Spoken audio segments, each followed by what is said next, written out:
시편 말씀입니다. 시편은 총 150편으로 되어 있습니다. 총 150편 중에 절반 정도가 다윗이 지었거나 또는 다윗과 관련된 시편입니다. 그래서 저희가 시편하면 다윗의 시편을 떠올리는 것이 당연한 일일지도 모르겠습니다. 오늘은 다윗의 시편이자 또 다른 말로 하면 다윗의 기도다라고 말씀드릴 수 있겠습니다. 1절 말씀 함께 읽습니다. 1절 시작. 오 하나님이여 내 울부짖는 소리를 들으소서, 내 기도에 귀 기울이소서.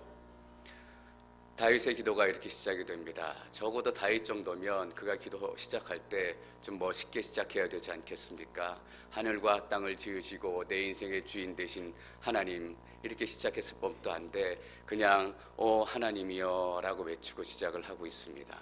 너무나 아픔이 크기에, 너무나 근심이 크기에 다른 말로 표현하고 다른 말을 내뱉을 수 없을 정도로 탄식같이 부르짖음같이 시작되는 기도가 오늘 다윗의 기도입니다.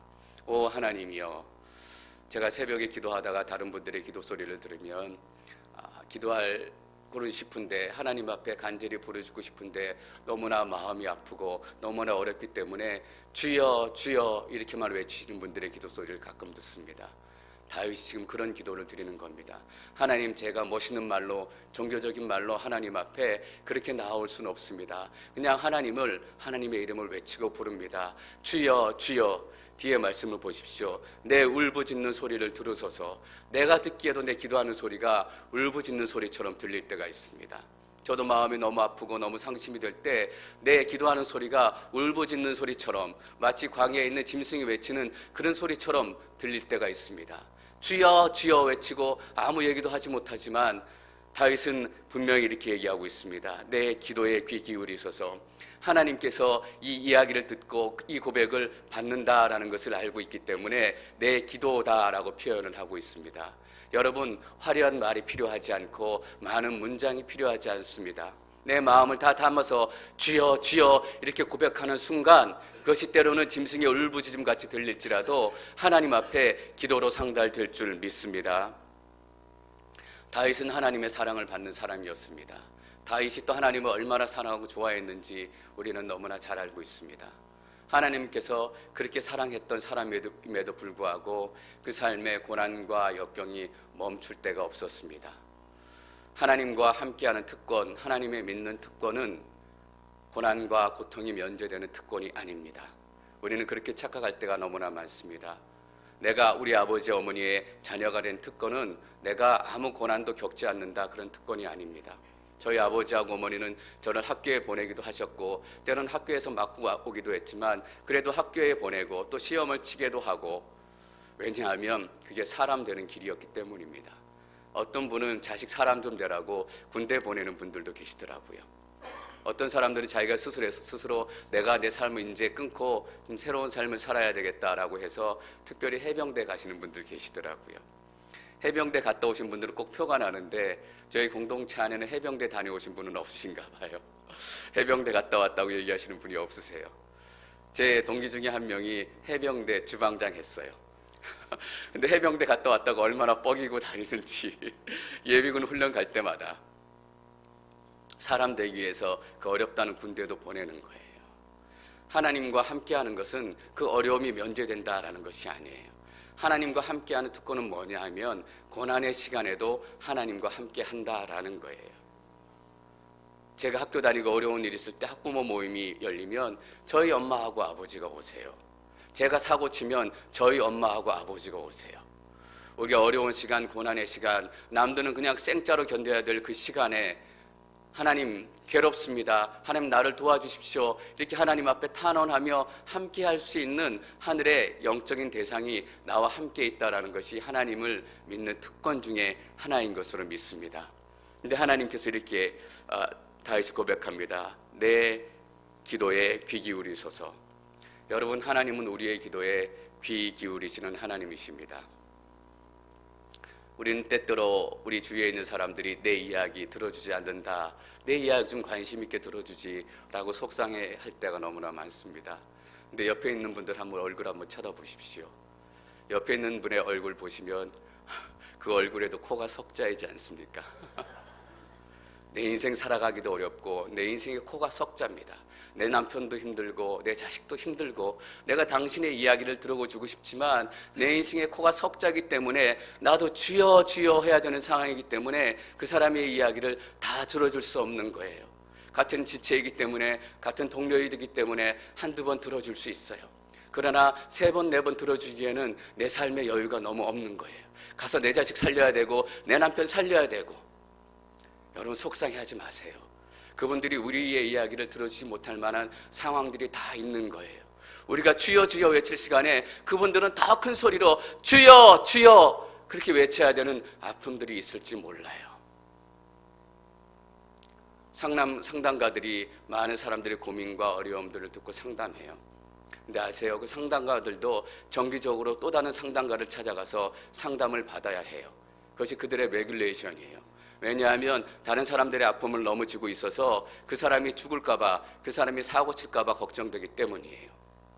상담가들이 어려운 이야기를 듣고 다 자기의 문제처럼 가지고 있다면 일주일을 못 살고 다 죽어버릴 거예요. 이야기를 듣지만 또 툭 털어버리고 또 다음의 이야기를 듣고 툭 털어버리고 그렇게 살아야 되는 거예요. 그러니까 여러분 다른 사람이 내 이야기 들어주지 않는다라고 너무 속상해하고 원통하지 마세요. 이게 사람의 한계고 이게 인간의 한계예요.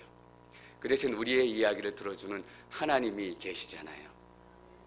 하나님은 천성이 그러신 분이에요. 여러분 천성이 어떤 의미인 줄 아시죠? 천성은 타고난 게 그렇게 타고났다라는 거예요. 저 사람은 천성이 착한 사람이야. 어떤 일이 있어도 착한 천성을 타고났기 때문에 다른 사람들에게 해코지하지 않고 어려움을 끼치지 않는다라는 의미예요. 하나님은 천성으로 우리의 이야기를 잘 들으시는 분이세요.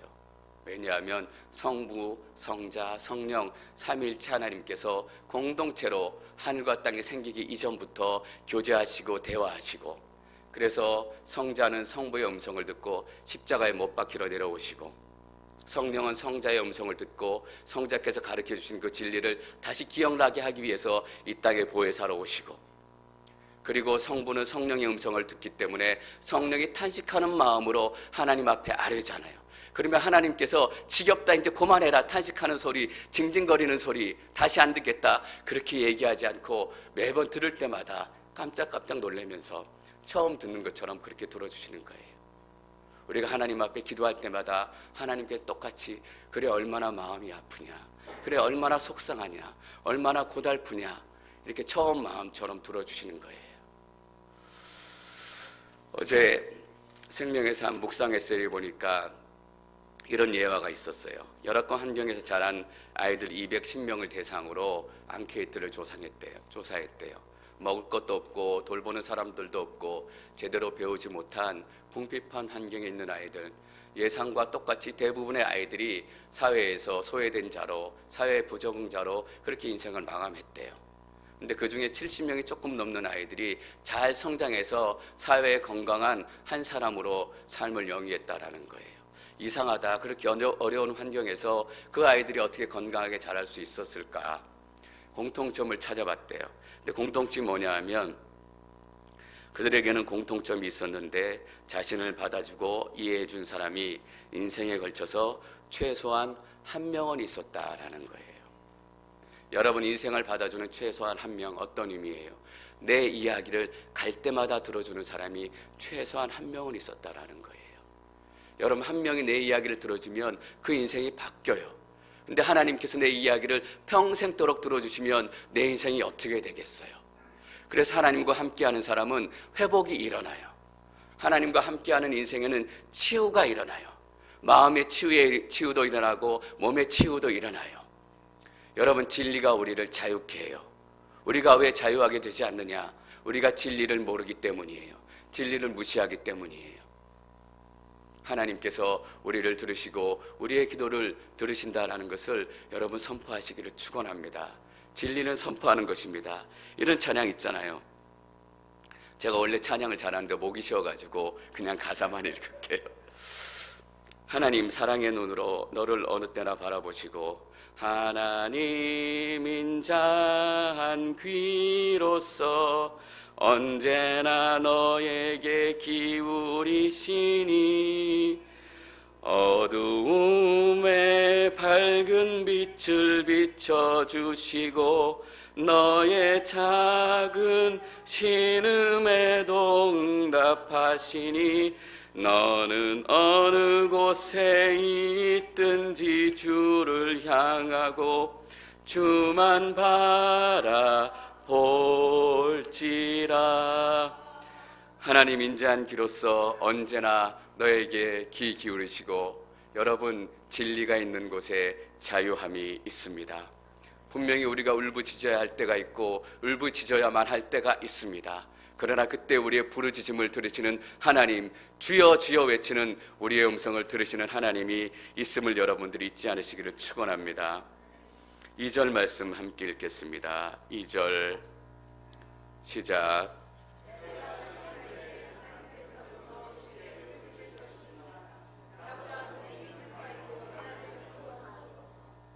내가 낙심할 때, 낙심이라는 한 단어로 표현했지만 어떻게 한 단어로 우리 인생의 아픔과 슬픔을 다 표현할 수 있겠어요? 어떤 말로 표현을 할 수 있을까? 제가 제 나름대로 단어들을 생각해 봤어요. 가슴이 아프고, 가슴이 시리고, 가슴이 애이고, 가슴이 사무치고, 이런 말로도 다 우리 인생의 아픔을 표현할 수 없을 거예요. 낙심에 갇힌 내 인생, 이렇게 얘기하는 지금 다윗의 마음에는 이 단어가 표현하는 그것보다 훨씬 더 큰 인생의 아픔이 들어있는 거예요. 낙심할 때 땅 끝에서, 여러분 이때만 해도 땅이 평평하다고 생각했잖아요. 저 땅 끝으로 가면 거기에는 천길 낭떠러지가 있다라고 생각했어요. 그래서 계속 끝까지 가는 게 두려운 일이었어요. 땅 끝에 서면 거기에 칠흑 같은 어둠, 그 안에는 뭐가 있는지, 천길 낭떠러지인지, 더 깊이 안에 뭐가 있는지 알지 못하는 그 낭떠러지에 선 거예요. 뒤로 물러설 수도 없고 앞으로 물러설 수도 없고. 여러분 땅 끝은 어떤 거예요? 처음 가보는 길이에요. 다윗은 사울에게 쫓겨서 10년 동안 도망치던 사람이에요. 근데 지금 이 61편의 배경이 어떤 배경이냐 하면 학자들이 얘기하기에는 셋째 아들 압살롬에게 쫓겨서 압살롬이 반역해서 왕궁에서 쫓겨나가지고 할 수 없이 도망가는 그런 배경으로 기록되어 있다고 해요. 10년 동안 도망다니면서 도망다니는 데는 선수가 되지 않았겠어요. 도망다니는 데는 이골이 난 게 다윗의 삶이에요. 여러분 이골이 났다 할 때 이골이 어떤 의미인 줄 아세요? 하도 자주 반복해가지고 습관이 되고 그게 패턴이 됐다라는 의미예요. 도망가는 게 삶의 습관이 된 게 다윗이에요. 많이 도망다녔으니까 이제 편하게 도망다닐 수 있다 그랬겠어요. 아들한테 쫓겨서 도망가기는 처음인 거예요. 여러분 우리가 인생을 2번 살 수 있으면 얼마나 좋을까. 그렇게 넋두리처럼 할 수 있을 때가 많잖아요. 우리가 갈 때마다 땅끝이에요. 이 길 가본 길이에요. 안 가봤지만 처음 간 길이에요. 누가 자식 낳아보고 키워봤어요. 학교 보내봤어요. 아무도 내 인생 한 번도 가보지 않은 길이었지만 자식을 키우다 보니까 이런 어려움이 있고 사회생활을 하다 보니까 이런 어려움이 있고 때로는 사랑하는 가족이 먼저 죽고 내가 가본 길이에요. 가보지 않은 길이기 때문에 어떻게 해야 될지 모르는 거예요. 하나님 역시 내가 어떻게 해야 될지 모르겠습니다. 내 자식이 반역을 일으켰는데 사울에게 도망다녔을 때는 내가 이렇게 도망다녔었지만 어떻게 도망가는 게 잘 도망가는지 모르겠어요. 처음 가보는 길이에요. 여러분 우리가 처음 가보는 환난과 어려움 만났을 때 기도하기도 어려워지는 거예요. 내가 많이 훈련받고 많이 배웠던 길이라면 내가 이렇게 기도해야지, 이렇게 기도해야지 기도도 미리 준비해요. 그러나 우리 삶에 땅끝처럼 턱 다가오는 내가 경험하지 못했던 새로운 환난과 새로운 고난과 새로움의 시간들 어떻게 기도해야 될지 모르는 거예요. 그때 우리는 정말 다윗처럼 이렇게 기도하게 돼요. 오 하나님이여, 주여, 주여, 내가 어떻게 할지 모르겠습니다. 땅끝은 하나님께서 안 계신 것 같다라는 것에 문제가 있어요. 그것에라도 내가 하나님과 함께 하신다라는 확신이 있다면 좋은데 내가 처음 가보는 길, 내가 도저히 이길 수 없는 길 같은데 하나님께서 함께 하시지 않는 것 같아요. 그렇기 때문에 기도할 수도 없고 그렇기 때문에 확신을 가질 수도 없어요. 근데 지금 다윗이 땅끝에서 하나님께 부르짖어요. 땅끝에서부터 주께 부르짖을 것입니다. 나보다 높이 있는 바위로 나를 인도하소서. 내 인생보다 큰 바위로 올라가야 인생의 환난을 이길 거 아니에요. 내 인생보다는 높은 자리에 올라가야 이 어려움들을 이겨나갈 거 아니에요. 근데 내 힘으로 올라갈 수 있어야 말이죠.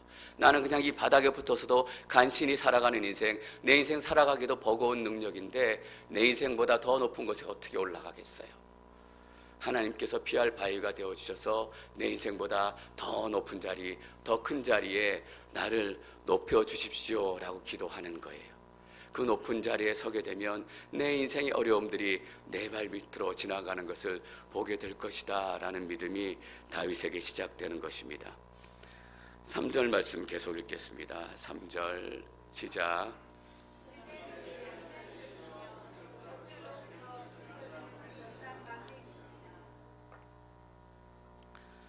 주는 지금까지 내 피난처이셨습니다. 지금까지 적들로부터 나를 지켜주셨습니다 라고 고백하는 믿음의 고백이에요.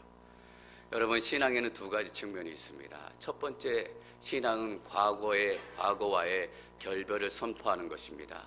이전에 죄인으로 살았던 삶, 이전에 하나님을 떠났던 삶, 이전에 내 마음대로 살았던 내 과거와 결별을 선포하고 예수 그리스도 때문에 새로운 인생의 출발선을 긋는 것이 바로 신앙입니다. 그런데 다른 면에서 동시에 신앙은 과거를 붙들고 늘어지는 것입니다.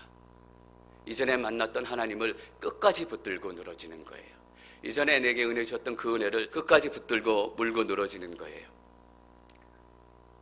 다윗은 사울에게 쫓겨서 광야에 막 몰려다닐 때 하나님께서 구해주셨고 나보다 더 높은 곳으로 올려주셨던 그 기억들을 잊지 않았어요. 그래서 하나님께서 나를 지켜주셨습니다 라고 고백하는 거예요. 그 고백을 붙들고 절대 놓지 않는 거예요. 여러분, 성경의 말씀이 무엇입니까? 사실 다 과거에 일어난 일이잖아요. 과거에 일어난 하나님의 말씀이지만 내가 끝까지 붙들고 늘어지는 거예요. 하나님, 과거에 일어난 하나님의 약속이 내 삶 가운데도 동일하게 일어날 것임을 믿습니다. 과거의 은혜를 내가 절대로 포기하지 않겠습니다. 그래서 성경에서 영원이라는 단어가 나오면 우리는 동그라미 쳐야 돼요. 그 약속이 과거에 머물러 있는 것이 아니라 영원한 약속이다라는 것을 의미하기 때문이에요. 그리고 성경에서 약속, 언약이 말이 나오면 우리가 동그라미 치고 꼭 기억을 해야 돼요. 약속이 과거에 끝난 것이 아니라 지금 내게 주시는 약속, 미래의 내 삶에 주시는 약속이기 때문이에요. 여러분, 저는 여러분들이 이 신앙의 두 측면들을 기억하시기를 축원합니다. 과거에 죄된 삶을 결단하고 끊으시기를 축원합니다. 그러나 과거에 주셨던 하나님의 은혜를 절대 포기하지 않고 끝까지 붙으셔야 하는 것입니다. 적들로부터 지켜주시는 든든한 망대이십니다. 든든하다는 것은 강하고 무너지지 않는다라는 거예요. 그런데 다윗의 형편은 그렇지 않아요. 든든하게 주신 왕좌의 자리, 든든하게 주신 예루살렘 성이 아들에 의해서 무너지고 아들에 의해서 다윗이 쫓겨가야 되는 그런 상황이에요. 든든하기는커녕 가장 허약하게 무너지는 그런 상황이에요. 이런 때가 되면 우리는 옛날의 상처들이 올라와요. 아직 응답되지 않은 기도의 제목들이 마음속에 올라오기 시작해요. 하나님, 그 기도 제목도 안 들어주시고 그 기도 제목도 아직도 안 들어주셨는데 나한테 기도 한번 제대로 응답해 주신 적이 언제 있습니까? 그 불만과 불평의 소리가 나도 모르게 올라오는 거예요.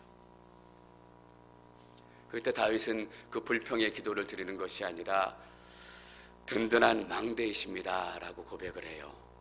여러분, 믿음은 우리의 감정을 고백하는 것이 아니라 믿음은 진리를 선포하는 것입니다.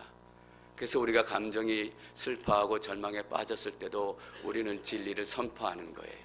그래서 우리는 우리의 감정이 더 이상 일어설 수 없을 때 진리를 선포하고 일어서야 하는 거예요. 자존감이 낮은 사람들은 늘 행동할 때도 늘 자존감 낮게 이렇게 행동을 해요. 그런 분들은 뇌의 구조도 그렇게 변해간대요. 그런데 거꾸로 그런 분들이 그냥 잘난 척하고 행동하고 나도 잘난 사람이다 잘난 척하고 행동하기 시작하면 뇌의 구조가 조금씩 바뀌기 시작한다라는 거예요. 잘난 척하고 행동하기 시작하면 내가 진짜 얘가 잘난 애인가 보다 생각을 하고 조금씩 바뀌어 간다라는 거예요. 여러분, 우리의 마음과 몸은 축 처져 있지만 우리가 믿음으로 진리를 선포하게 되면 그 진리 그대로 우리 삶에 새로운 역사가 시작될 줄 믿습니다. 다윗의 마음은 그렇지 않았겠어요. 내가 다시는 기도하고 싶지 않다. 내가 다른 사람에게 쫓겨가는 것이 아니라 셋째 아들, 그렇게 잘생기고 그렇게 똑똑하고 그렇게 믿었던 셋째 아들이 나를 쫓아내고 나를 죽이겠다고 쫓아오는데 기도해서 뭐하나, 하나님 앞에 엎드려서 뭐하나, 이런 마음이었을 거예요. 그런데 그런 마음을 고백하는 것이 아니라 그가 배운 대로, 그가 경험한 대로, 그가 들은 대로 하나님께 진리를 선포하는 거예요. 이 진리의 선포를 누가 들어요? 다윗 자신이 듣는 거예요. 하나님은 든든한 망대이십니다. 여러분, 우리가 진리를 선포하면 우리가 제일 먼저 듣잖아요. 그리고 우리가 진리를 듣고 일어서는 거예요. 사역도 잘 안 되고 또 어려움이 있을 때 기도하기 어려워요. 그러나 하나님의 진리를 먼저 선포해요. 하나님 우리의 왕이십니다. 하나님은 나의 통치자이십니다. 하나님께서는 약속을 지키시는 하나님이십니다. 그 진리를 선포하면 그 진리를 듣고 내가 새롭게 움직이게 되고 사단이 떠나가게 되는 거예요. 여러분, 사단은 우리가 기도하지 못하도록 우리의 목을 막고 우리의 입술을 막아요. 우리 목이 막 오그라들게 만들어요. 두려움에 오그라들게 만들어서 어떨 때는 제가 목을 막 붙들고 기도해요. 하나님, 제 목이 오그라들지 않게 해주세요. 제 목을 붙들고 있는 이 귀신들이 다 떠나가게 해주세요. 하나님의 진리가 선포되면 그 진리대로 나타나게 될 줄 믿습니다. 믿음대로 이루어질지어다 라고 예수님께서는 말씀하셨어요. 너희 느낌대로 감정대로 이루어지는 것이 아니라 우리의 입술로 우리의 삶으로 선포하는 그 진리대로 우리의 삶 가운데 이루어지기 시작하는 것입니다. 4절 말씀 함께 읽겠습니다. 4절 시작.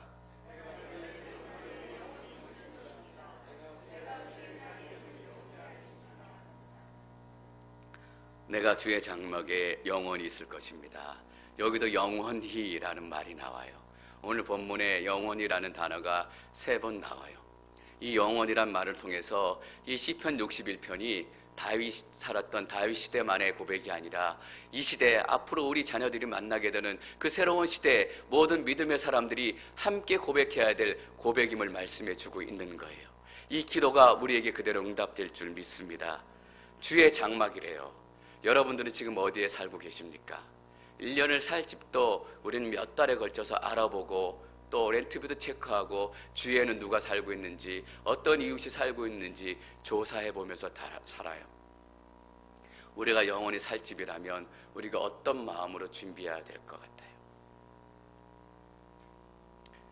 여러분, 그 영원한 장막이 지금부터 시작된다라는 것을 아십니까? 다윗의 이 고백이 어떤 상황에서 시작되고 있냐면 셋째 아들의 쫓겨가는 그 상황에서 시작이 되고 있는 거예요. 주의 영원한 장막에 있을 것입니다. 왜냐하면 그 절망 가운데 시작되는 그 고백의 순간부터 주의 영원한 장막이 시작됨을 알고 있었기 때문입니다. 여러분, 그래서 지금 우리가 드리는 예배, 이 시간 우리가 드리는 찬양, 우리가 드리는 기도가 그렇게 중요한 거예요. 지금 우리가 드리는 기도가 영원한 장막의 문을 열기 때문이에요. 지금 우리가 드리는 예배가 영원한 장막의 문을 열기 때문이에요. 우리가 드리는 찬양이 영원한 장막의 문을 열기 때문이에요. 지금이 너무 중요해요. 계시록은 미래에 대한 이야기가 아니라 지금에 대한 이야기잖아요. 시편 61편은 과거에 대한 이야기가 아니라 지금 우리에 대한 이야기를 하고 있는 거예요. 여러분, 이 말씀이 전 여러분 귀에 응답되기를 축원합니다. 이 말씀이 여러분 귀에 들리기를 축원합니다. 지금 우리에게 들려줘야 되는 말씀이에요. 내가 주의 날개 밑으로 피하겠습니다. 여러분, 그 크신 주의 날개가 여러분을 감싸고 있습니다. 여러분이 어떤 환난과 어떤 어려움이 있을지라도 그 크신 주의 날개가 여러분의 보호막이 되고 여러분의 군사가 되어서 여러분을 지키고 보호하실 것입니다. 땅 끝에 있을지라도 주의 날개는 그 땅 끝까지 이르게 될 것입니다. 하나님, 내가 땅 끝에 있습니다. 내가 한 번도 경험하지 않았던 절망과 어려움 가운데 있습니다. 그렇다 할지라도 여러분들 두려워하지 않기를 축원합니다. 왜냐하면 그 땅 끝에도 주의 날개의 임재가 임하게 될 것이기 때문입니다. 5절 말씀 함께 읽습니다. 5절 시작. 내 소원을 들으셨고 주의 이름을 두려워하는 사람들의 유산을 내게 주셨습니다. 다윗은 주의 유산을 받았어요. 하나님 주신 이스라엘 땅을 받았고 주께서 약속하신 왕좌를 받았어요. 왜 다시 한번 이렇게 고백할까? 여러분 좀 우습잖아요. 유산을 내게 주셨습니다 라고 고백하는 이 순간 받은 유산을 다 뒤로 하고 도망치고 있는 그런 상황이에요. 하나님께 주신 예루살렘도 저 뒤로 남겨두고 하나님께 주신 다윗의 그거 거룩한 왕자도 쫓겨가면서 뒤도 못 돌아보고 가고 있는 상황이에요. 근데 다윗은 믿음으로 고백해요. 두려워하는 사람들, 하나님을 경외하는 사람들이 받을 만한 유산을 내게 주셨습니다. 어떤 의미예요? 하나님께서 다시 회복시켜 주실 것입니다. 이 절망의 순간에도 여러분 어려워요. 힘들어요. 앞길이 잘 보이지 않아요. 그러나 하나님께서는 하나님을 두려워하고 경외하는 사람들에게 주실 이 유산들을 여러분들에게 반드시 회복시켜 주실 줄 믿습니다. 그것이 땅이든 왕좌든 여러분의 관계든 여러분의 인생이든 우리는 하나님의 유업을 받은 사람들입니다. 영원히 그 유업이 지켜질 줄 믿습니다. 6절 말씀 같이 읽습니다. 6절 시작.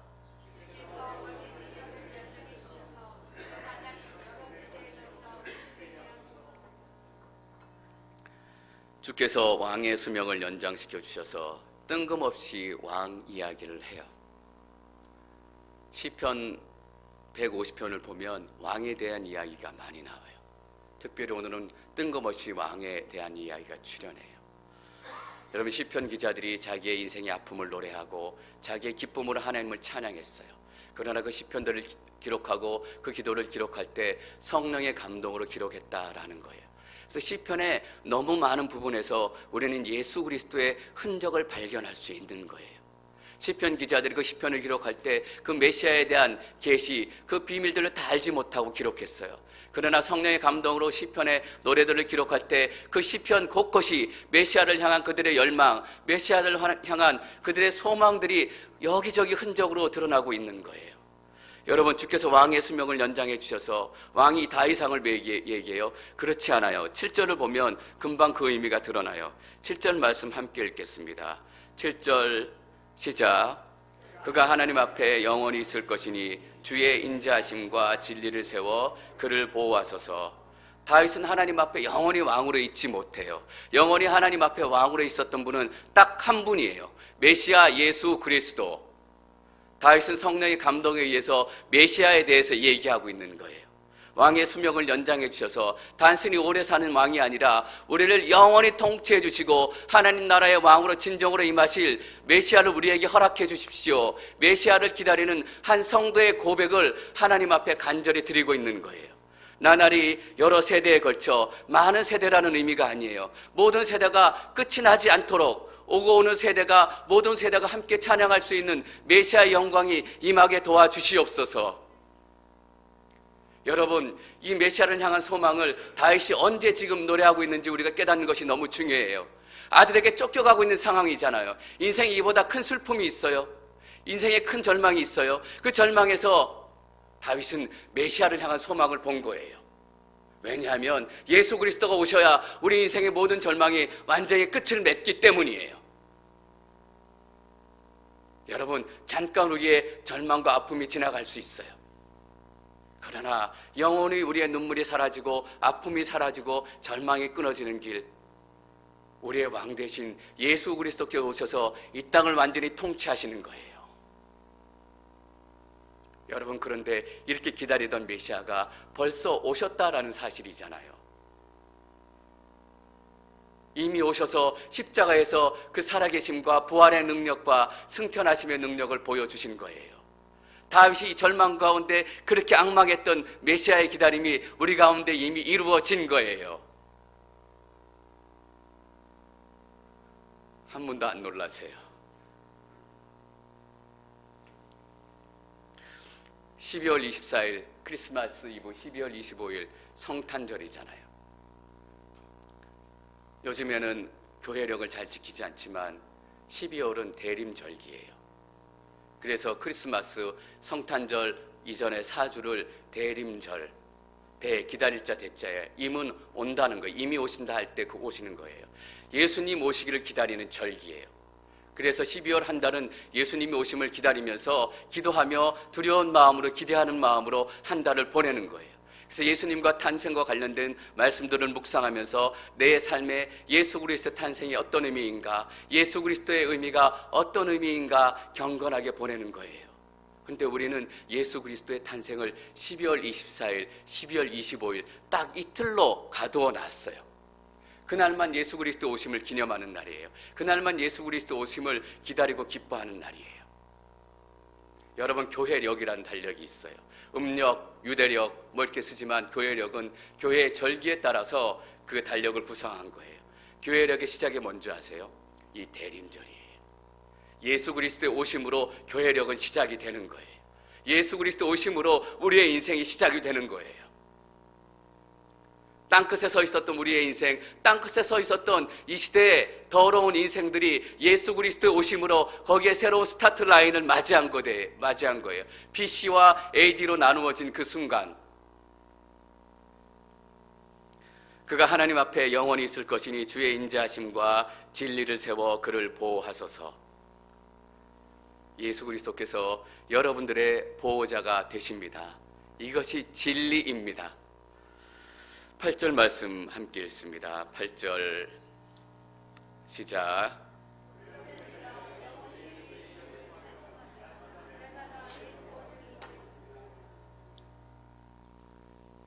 그러면 내가 영원히 주의 이름을 찬송하며 날마다 내 소원을 이루겠습니다. 그러면이 뭐예요? 그러면이 내 인생에 소망했던 것들이 잘 되고 내 비즈니스가 잘 되고 내 아들이 좋은 대학 가고 이런 의미가 아니에요. 메시아가 오시고 그 소망이 내 삶 가운데 이루어지면 영원히 주의 이름을 찬송하며 날마다 내 소원을 이루겠습니다. 여러분, 여기서 다윗의 소원이 뭐였을 것 같아요? 하나님, 내 비즈니스 잘 되면 헌금 많이 할게요. 내가 성공하면 선교 사역 열심히 할게요. 이런 소원이었을 것 같아요. 영원히 주의 이름을 찬송하며, 이게 매일의 소원이었어요.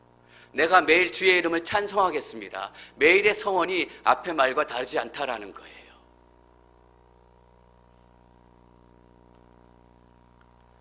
메시아가 오실 소망 중에 머물렀던 다윗은 매일의 소원이 이것이었어요. 내가 메시아를 기다리며 매일 내 절망과 고통과 묶인 가운데서도 하나님의 진리를 선포하며 하나님의 높으신 그 영광의 이름을 찬양하겠습니다. 메시아여 오시옵소서. 세대에 걸쳐서 영원한 메시아여 오시옵소서. 이렇게 하나님을 높여드리겠습니다. 이것이 다윗의 매일의 소원이었어요. 우리의 소원은 무엇이 되어야 할까? 예수께서 우리 가운데 오신 거예요. 예수님을 기다리며 예수님의 재림을 기다리며 예수님의 진리를 선포하며 십자가의 능력을 선포하며 하나님을 찬양한 거예요.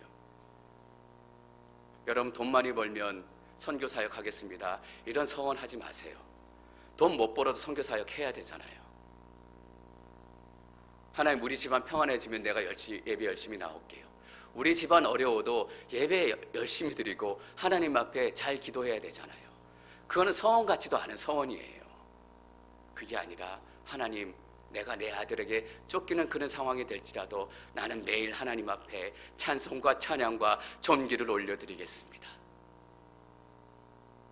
여러분, 이게 진리예요. 진리가 선포되면 여러분들은 묻고 있었던 그 묶임들이 떠나게 될 줄 믿습니다. 여러분, 다윗이 어떻게 됐는지 여러분도 잘 아실 거예요. 이 찬송을 드리면서 다시 예루살렘 성으로 더 뜨겁게 하나님을 경험하고 예루살렘의 진정한 왕으로 돌아오게 되었던 것이에요. 여러분, 저는 12월 한 달 대림절답게 여러분들이 지내시기를 축원합니다. 다른 것 보지 마십시오. 예수님께서 우리 삶에 태어나시는 그날, 그 시간들을 기다리는 경건한 시간들이 여러분 가운데 있기를 축원합니다.